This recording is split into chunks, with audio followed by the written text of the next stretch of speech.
Howdy, folks. It is Diecastbuffet here again. Kyle Busch freaking wins Talladega. The first time since, well, his first season at Joe Gibbs Racing in 2008, which, oh, by the way, he did win at Daytona in those times as well. So, crazy to think that Kyle Busch won today.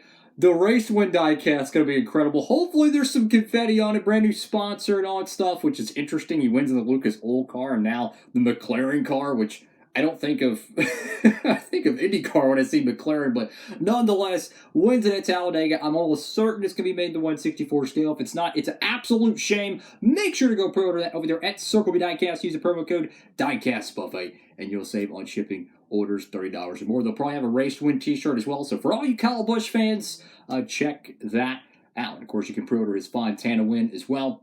Wow. I tell you what, Talladega, it very rarely disappoints.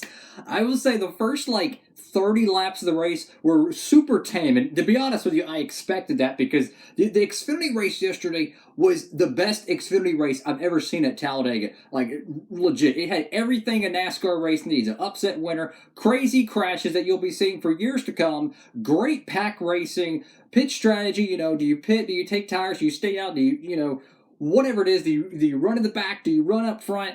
And it was a great, great show. But generally, when you have a fantastic show in, the nationwide Busch Series or Xfinity nowadays, old school, or the Craftsman Truck Series, if you have a great show in that one, generally means the Cup Series is going to be a little bit underperforming. But for the last 20 to 10 laps of the Talladega Cup race, fantastic. We did not have the big one until literally the last lap. They were almost able to run the entire race side by side, which is mind-boggling because I'm so used to, in the Gen 6 era, they'd be running 3 wide, 10 rows deep, and then 10 laps later, they're all single file, 40 cars in a row just about on the outside lane. So it's so weird, the different variations of restrictor plate racing we have had through Gen 4, COT, COT spoiler, in Gen 6, now, next gen. It's so interesting how Talladega and Daytona have had more styles of racing throughout all the generations of stock cars than any other racetrack I could think of. But huge congratulations to RCR getting a win at Talladega. And here's a Larry McNugget. I think this is the first time the 8 car has won at Talladega since 2004. Is that correct? I don't think people have noticed that, but that's the 8 car winning at Talladega. And if you don't know, Dale Jr. owned that place in the DEI days. But my honest thoughts at the end of the race, a lot of people are going to say Chastain screwed Gregson there at the end. I disagree. I think he had a massive push from behind. If the 1 car lifts, he's probably going to still wreck the 42. And then he's going to get wrecked because the 5 car, I think, is getting pushed from behind. To me, it was no one's fault. Just hard racing. Every single car in the field's going for it at the end. I will say, though, the wreck with Larson and Ryan Preece, which we see these 2 drivers, find a way next to each other again after their rivalry at the Bristol Dirt Race. But that was a scary crash, yo. I'm just very glad that it hit the passenger side of the car and not the other side. Because seeing those roll bars, literally cave into the car. That was crazy. They got to reinforce that or something. Hopefully, they'll probably take the car back into R&D Center and make some massive improvements. But I don't think I've seen a next-gen car hit between the wheels, straight in the door like that, in this era. So that's definitely something they need to reinforce, because if that was on the other side, you don't even want to think about it, right? So fortunately, it looked like everyone's okay. Hopefully, everyone's all good to go. There was a massive hit, man. Definitely the hardest one I think I've seen in the next-gen era. But the final restart of the race, 23 cars doing what he's got to do. He's got to make blocks. But at the same time, I just, if the guys there at the bottom, don't make the block. That's the one thing. It's I know you don't want to give up the lead, but if he's there, just go up to the outside, let him pass you, and live the fight another day, so to speak. So I get it why drivers like Daniel Hemrick threw that bad block. I get it. It happens, but someone has to let that driver know, hey, he's there, don't take it, because he's not going to lift. So you're either going to wreck yourself or you're going to wreck yourself. There's no way you can do about that and still survive it, because you're just going to get spun out and your day's done. So hindsight, you just let them you let them pass you, and then you fall back, get a run, because it's Talladega. You have the super long front straightaway. So you'll be able to rebound, but, it's, Monday morning quarterback kind of talk there. But nonetheless, super fast car. All the Toyotas, they were really, really fast. my prediction to win this race, I actually picked Chris Buescher. He did nothing throughout the entire race, and he gets a top 3. Isn't that the most ironic thing ever? Also, I think J.J. Yaley got a top 10 as well. Like, what? J.J. Yaley top 10? Hold up. Such a wacky end of the Talladega race, and I love it.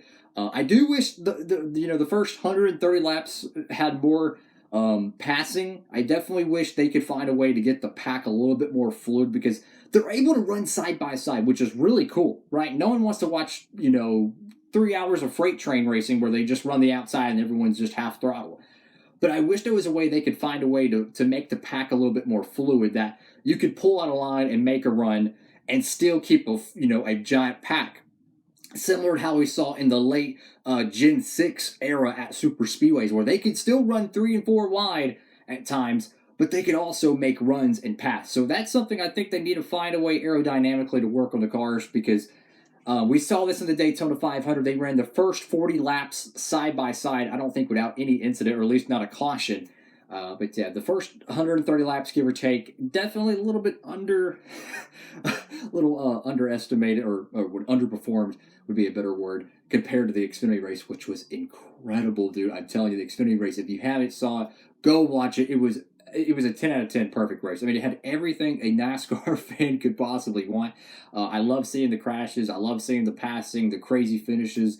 But absolutely, man, it was a fun race. And hey, this is weird, because we're living in an era of NASCAR where I don't even look forward to short tracks anymore. I actually look forward to tracks like Dover. If you've seen my videos like 3 years ago, I used to harp on Dover so much. Kansas? I used to bash Kansas so much. I'm actually looking forward to Dover and Kansas more than any of the short tracks minus the dirt race. I never thought this era would come, but that's what it is. The next-gen car raced great at Dover last year, raced great at Kansas last year. Will we get the same event? Who knows? But I tell you what, it's going to be a mile better than the short tracks, because the short tracks have been dookie. So, hey, we got Dover, we got Kansas. Oh, I think Darlington's after that. So, heck yeah, man. I am all for it. I'm actually excited for these races, man. I'm really hyped up for that. But again, Kyle Busch, Race to Win Diecast. It's going to be pretty cool, man. A new sponsor, definitely a unique look. And the 8 car at Victory Lane at Talladega. I know a lot of Kyle Busch fans are going to want that Race to Win Diecast, so make sure to get yours pre-ordered.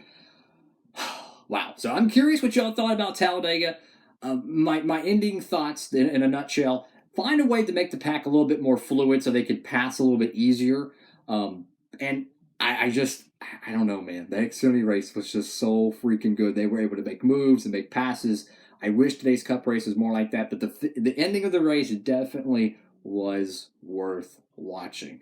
I mean, when J.J. Yaley gets a top 10, what? You know it's crazy. That's all for now. Make sure to like, comment, and subscribe. Hope you're having a great day out there, fellas. Diecastbuffet, signing off.